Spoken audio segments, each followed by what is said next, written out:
Change is happening faster than ever before, bringing new challenges, new knowledge, and new opportunities. Online personal training, connected exercise devices, and new microgym franchises are now in the market, and their popularity is growing rapidly. Each brings new market awareness to the value of coached fitness, but each also competes with small owner-operator microgyms.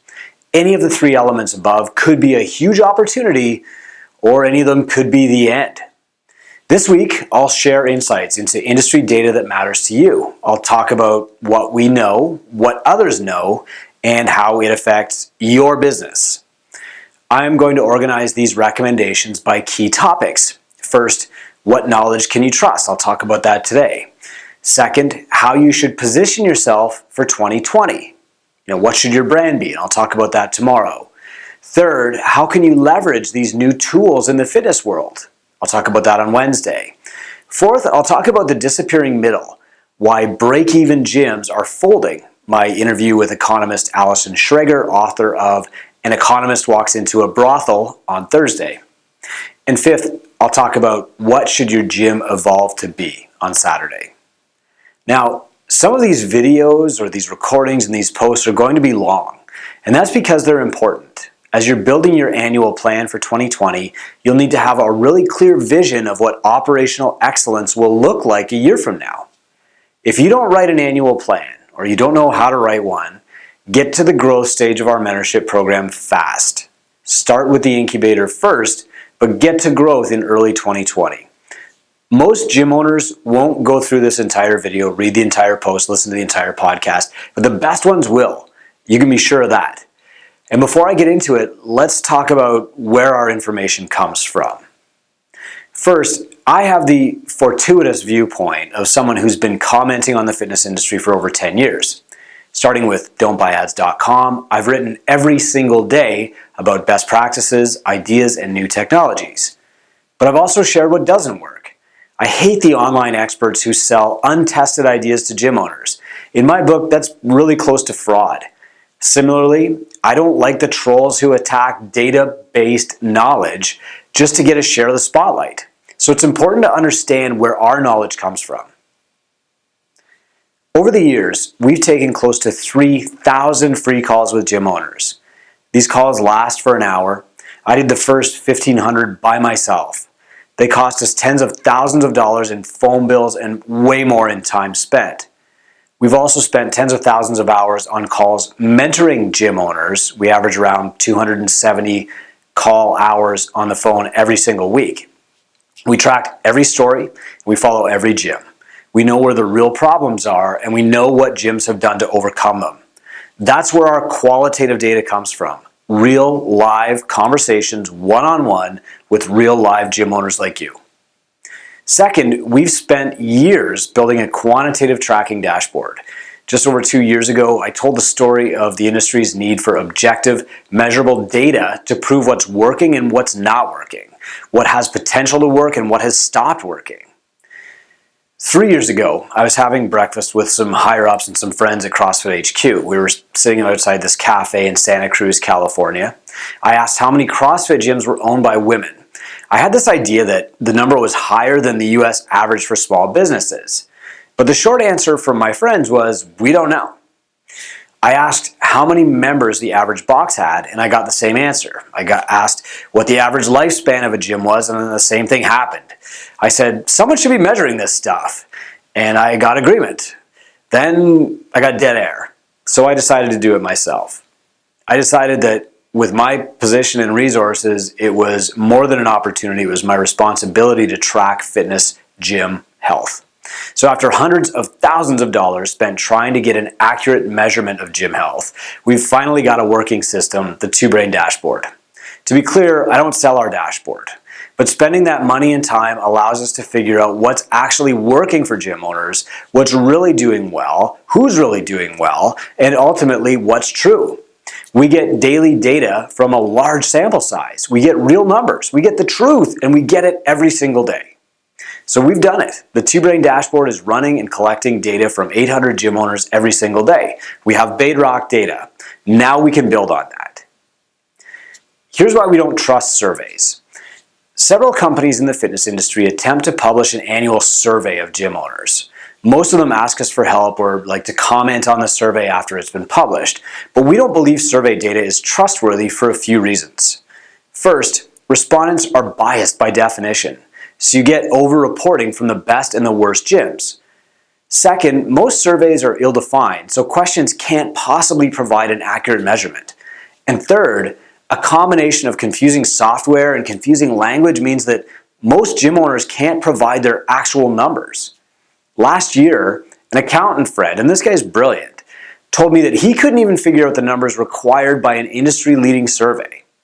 And I don't know anybody else who's going to spend hours trying to figure it out than him. Most of us would just guess. The value of an industry survey isn't the data, it's the analysis. Unfortunately, any analysis built on skewed data is automatically irrelevant. This year, we published 2 specific and objective reports on gym management software and coaching software. Now, you can download either one of those from our website if you click the link below. So what does the real data show, though? That's what we're after here. The data shows that the best gyms are becoming very profitable faster than ever before, and the worst gyms are failing faster than ever before. So what makes a gym fall into that best or worst category? Well, it has very little to do with the quality of coaching. Not anymore. A decade ago, quality coaches stood out. But now social media has really leveled the playing field, and better instruction like the CrossFit L1 seminar has raised the standard for everybody. There are still some mediocre coaches around, but there are a few dangerous coaches around. They just don't survive the media. The best gyms have the best systems, the most professional staff, and a close personal relationship with each client. I'll talk more about that next. The gyms in the middle, though, are really in trouble. If you're selling group fitness, CrossFit, HIIT, boot camp, whatever, you're competing against commodity brands. 5 years ago, this wasn't a big threat, but now it is. You can't run on low margins like Orange Theory or Barry's can. When prices drop, you can't stay on the roller coaster. You just don't have the reserves to do it. So I'll talk about this on our podcast with The Economist on Thursday. But if your gym is really great at offering group training, and that's all, then you're facing downward price pressure and some very lean times in the next 2 years. The 2019 trends we saw and what they mean for your gym. First, marketing trends. 6-week challenges remain popular, but retention sucks. People are attracted to 6-week challenges and the ads that they see them in on Facebook. These are novel and exciting. There's a clear endpoint. They align well with what clients see on TV, like Biggest Loser type stuff. However, the things that make 6-week challenges attractive also make them very poor for retaining clients. So our solution was to use what works in the ads, 6-week challenges, in a way that improves long-term retention. We do personal 6-week challenges in our gyms, and the end of the first challenge leads to the start of the second personal challenge. This keeps the process exciting, keeps our clients ascending, and keeps them around. There are still the old bait and switch tactics out there. Sign up for this free thing, pay here, we'll give you your money back at the end if you complete it and jump through a whole bunch of impossible hoops. Oh, sorry, we're keeping the money. Those are crippling gyms. Nearly 40% of the gym owners who booked a free call with our team in 2019 have had a horrible experience with this marketing tactic. Now they have crazy churn rates, their best clients are gone, and they're no further ahead. They're probably burned out and more broke than they ever were when they started. If you're in that position, start by getting our free retention guide with step-by-step instructions here. Money back guarantee. Just kidding, it's free. You need to produce content now more than ever. The spotlight is also swinging back toward long-term media production. Even Facebook Inc. now recommends building long-form content to build trust. We've been calling this authority for over a decade. It takes a while to gain momentum, absolutely. But producing content regularly works. It's worked for my gym for 14 years, and for me as a coach for 3 years before that. And authority compounds. I now publish less media for my gym than ever, but we still benefit from SEO and from word of mouth and from backlinks from all those years. So here's how it shakes out. If you have a bunch of people who would like to try your bootcamp or HIIT class or CrossFit program, but haven't signed up yet, Facebook marketing will push them over the edge. If they're already close, they'll come in. But if your systems aren't excellent, or if you don't have a plan to retain them after their first challenge ends, you'll never see them again. But if you regularly produce videos and blog posts to help your community, you'll retain people longer and have higher trust when they do come in. So you need both. If you're a CrossFit affiliate, you lost your content engine when HQ essentially shut down its media department at the beginning of 2019, end of 2018. Many are just starting to notice the effects, but that effect compounds. If you're not telling your story and your client stories and answering questions to serve your local community, no one is. Retention is money, literally. Great books like Never Lose a Customer Again and Atomic Habits were money in the bank for gym owners in 2019. Our data shows that the average gym owner could make an extra $40,000 per year just by keeping the average client 3 months longer. That means learning how to keep people longer is a great use of your time.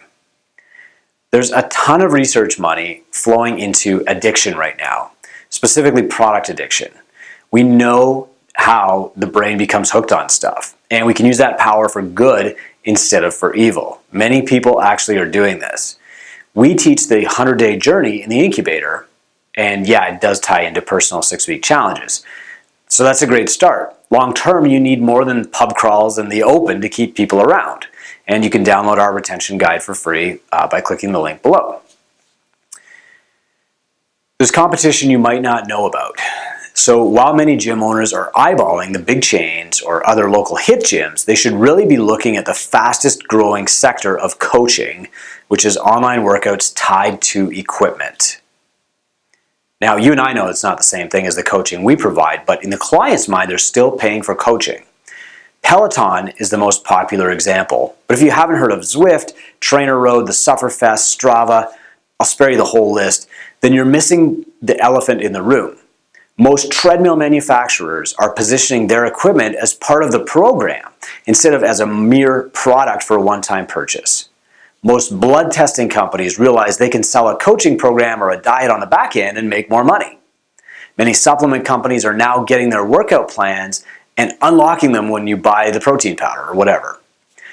So on Wednesday, I'll write about how to literally turn all of this around and get these ideas working for you. But if you want to read more about why these technologies are so addictive and see some cool screenshots, you can read Don't Fear the Cyber, which I wrote almost exactly a year ago today. And there's a link below. Coaching is about soft skills. The industry has always been dominated by tactical coaching courses and weekend seminars, like here's how to coach the snatch better, or here's how to apply the zone diet.